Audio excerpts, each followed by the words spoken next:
Hi guys, here's Mer's Coffee Cafe Vlogs. At the moment here in Mer's Coffee Cafe, looking back, nagsimula pa lang kami, halos wala pang dine-in, take-out pa lang, tapos paunti-unti pa lang yung mga supplies. Isa sa mga challenges namin dito guys is medyo malayo kami sa highway, so may mga ilan na hindi pa alam yung place namin at hindi mahanap. So anyways, ayan, pwede na po kayo mag-Google Map.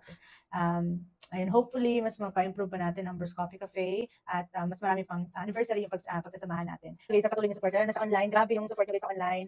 Pinaplan nyo yung FB namin, yung notification namin. Malapit na tayo mag 7,000 followers. Deserve nyo po lahat ng mananalo, lalo na ngayong may 3 winners tayo ng grande natin. Deserve nyo po yun. Maraming salamat po.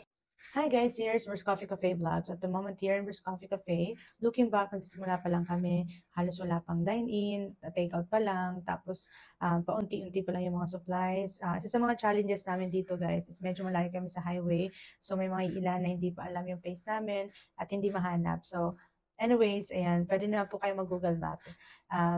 Ayun, hopefully, mas mapa-improve pa natin ang Burst Coffee Cafe at mas marami pang anniversary yung pagsasamahan natin. Okay, sa patuloy ng support, lalo na sa online, grabe yung support nyo guys sa online.